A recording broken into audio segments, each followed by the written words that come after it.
Padma Purana. Sri Krishna. Parvati requested Lord Mahadeva to narrate the divine tales of Vasudeva Krishna. Lord Mahadeva replied, Vasudeva was the descendant of Yadu. His father was Devamida. He was married to Devaki, the daughter of укрīʃnə. укрīʃnə also had a mighty son named Kansa. Kansa was extremely affectionate towards his sister Devaki. After her marriage, while Devaki was going to her husband's house on a chariot being driven by Kansa, suddenly a heavenly voice was heard. Kansa, you would meet death at the hands of Devaki's eighth son. Kansa became very scared and wanted to kill his sister then and there. But Vasudeva requested Kansa to spare Devaki's life and promised to hand over any child that she gave birth to. Thus Kansa imprisoned both Vasudeva and Devaki.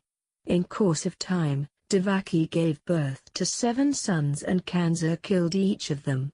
Lord Sri Hari manifested himself when Devaki conceived for the 8th time. It was the month of Shravana and the day was Krishna Ashtami when Sri Hari took his incarnation at midnight. Soon after taking his incarnation he gave a glimpse of his divine form to Vasudeva and Devaki. On the instruction of Sri Hari, Vasudeva carried the infant to Nan's house.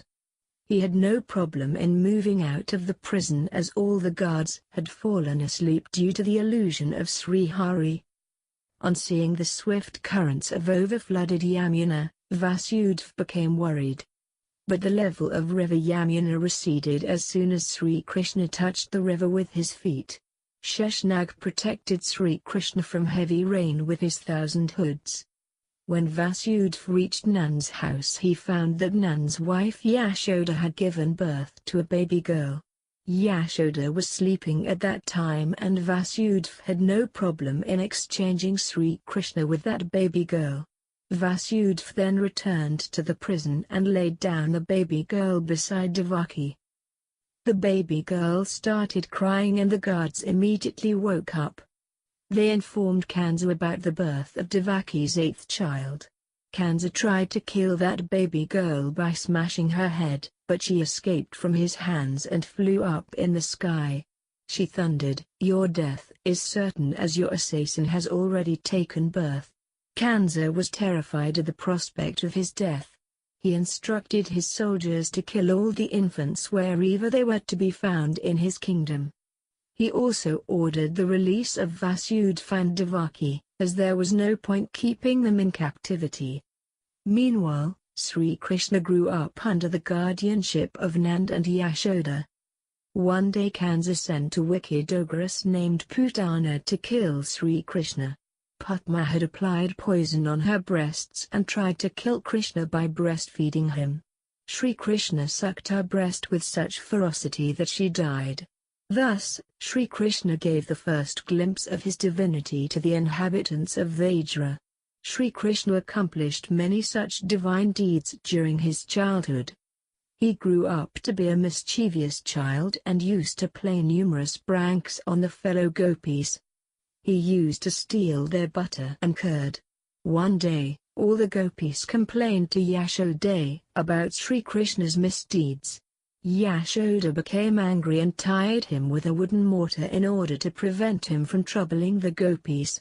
She then placed that mortar between 2 trees so that Krishna could not move. But Sri Krishna toddled away uprooting both the huge trees. Once, a demon named Bhakasha disguised himself as a huge heron and tried to kill Sri Krishna. But Sri Krishna hit him with a stone with such force that he met an instant death. This way Sri Krishna had killed many ferocious demons while he was still a small child. Some of them were Kaliya the serpent etc., Dhenukasha, Arisht, Keshi etc. A significant incident had occurred during Krishna's childhood. People of Varaha were devotees of Indra and used to worship him. Sri Krishna stopped this tradition and encouraged people to worship Govardhan mountain. Indra became extremely furious and caused incessant rain for 1 week. Sri Krishna protected the people by lifting Govardhan mountain and shielding them from the continuous downpour. At last, Indra accepted defeat and eulogized Sri Krishna. Killing of Kansa. Continuing with the divine tales of Sri Krishna, Lord Mahadeva told Parvati, when Kansa failed in his repeated attempts to kill Sri Krishna, he instructed Akrura to invite both Krishna and Balarama to Mathura on the pretext of attending a ceremony called Dhanushyaja. Kansa had planned to kill Sri Krishna by deceitful means. Akrura was a great devotee of Sri Krishna and was aware of Kansa's evil intentions. But he had no other option but to follow the command of his master Kansa. So, Akrura went to Varaya where Sri Krishna and Balarama used to live. Sri Krishna and Balarama were delighted to meet Akrura. After the formal exchange of pleasantries, Krishna took Akrura to his home.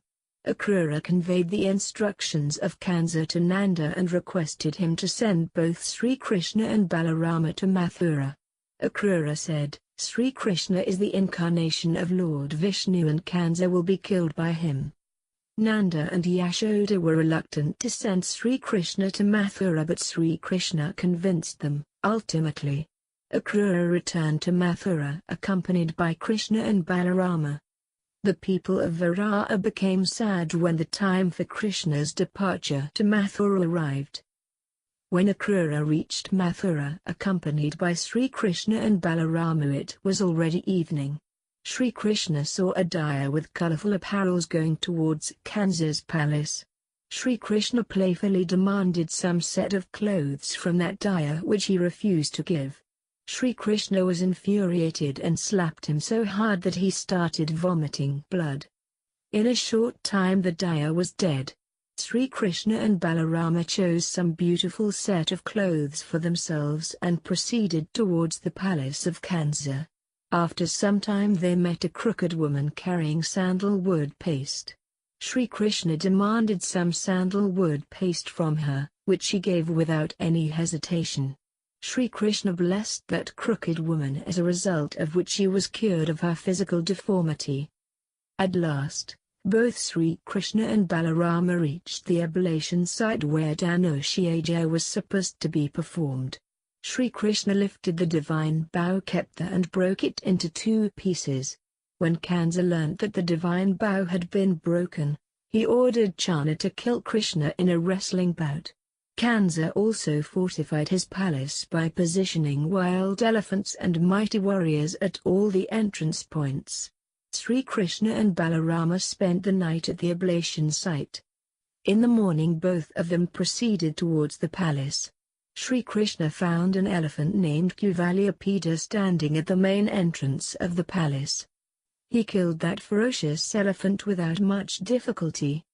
Sri Krishna and Balarama then entered the gymnasium where wrestling bouts were supposed to take place. All the demons, those who had witnessed Sri Krishna killing that huge elephant without any problem, became terrified and fled away from the gymnasium.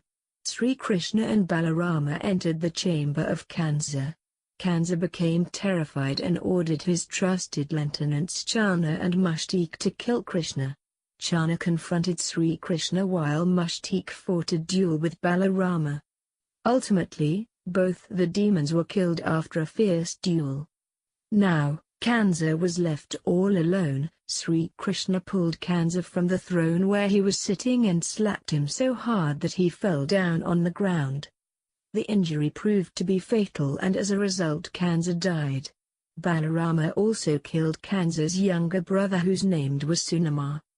After killing Kansa, Krishna and Balarama went to meet their parents Vasudeva and Devaki. They also freed their maternal grandfather ʻKṛṣnə who had been imprisoned by Kansa. At last they appointed ʻKṛṣnə as the king of Mathura. Jarasandha. Jarasandha was the father-in-law of Kansa. When he learnt about Kansa's death he surrounded Mathura with a huge army. Sri Krishna was well aware of Jarasandha's might and bravery. He was also convinced that it would not be easy to defeat Jarasandha. So, he remembered Daryuka, his eternal charioteer, and sought his help. Daryuka appeared with a divine chariot named Sugriva Pushpak. The chariot was well armed with all the divine weapons of Lord Vishnu. Sri Krishna and Balarama then entered the battlefield mounted on that divine chariot. A fierce battle was fought between Sri Krishna and Jarasandha's army. Jarasandha covered Krishna's chariot with his various weapons, but Sri Krishna destroyed them with his chakra. Sri Krishna then destroyed Jarasandha's army by showering volley of arrows from his famous bow Sharang. Seeing the death and destruction in his army, Jarasandha came forward to fight Balarama. Balarama attacked Jarasandha with his dangerous weapon Hala, plough, and destroyed his chariot. Jarasandha fell down on the ground, and as Balarama was about to kill him, Sri Krishna requested Balarama not to kill Jarasandha. After being defeated, Jarasandha sought the help of Kalyan, who had a large army. Kalyavan agreed to help Jarasandha and surrounded Mathura with his army. Realizing that Mathura was no longer a safe place to live, Sri Krishna shifted the whole population of Mathura to Dwarka and went to fight Kalyavan. The battle continued for a long period, and after realizing that it was not easy to defeat his enemy, Sri Krishna ran towards the cave where Mukunda had been sleeping since many past eras. Mukunda was blessed with a boon according to which any person upon whom he put his glance after waking from his sleep would die. Krishna hid himself behind Mukunda. Kalyavan, who was chasing Krishna, entered the cave and kicked Mukunda. Mukunda opened his eyes and saw Kalyavan. Kalyavan was burnt to ashes. This way, Sri Krishna was able to defeat his powerful enemy by his cleverness. Abduction of Rukmini. When Jarasandha learnt about Kalyavan's death, he attacked Balarama to avenge his friend's death. But, very soon he realized that it was beyond his capacity to defeat Balarama, so he retreated along with his army. Sri Krishna and Balarama returned to Dwarka. In course of time, Balarama married Revati, the daughter of Raivat. At that time, there ruled a king named Bismarck. He ruled over Vidarbha. He had a beautiful daughter named Rukmini. He also had many sons, among whom Rukmini was prominent. Rukmini wanted Rukmini to get married to Shishupal much against her wishes. Rukmini, being an incarnation of goddess Lakshmi, rightly wanted to have Sri Krishna as her husband. Rukmini sent a message to Sri Krishna about her brother's intention. Sri Krishna went to help her, accompanied by Balarama. Sri Krishna reached Vidarbha on the same day. Rukmini was supposed to marry Shishupal and abducted her to Dwarka. Jarasandha and Rukmini chased Krishna's chariot, but Balarama defeated Jarasandha while Sri Krishna fastened Rukmini with a chariot. Sri Krishna also shaved off Rukmini's hair, which filled him with so much of shame that he decided not to return to Vidarbha. After reaching Dwarka, Sri Krishna married Rukmini on an auspicious day.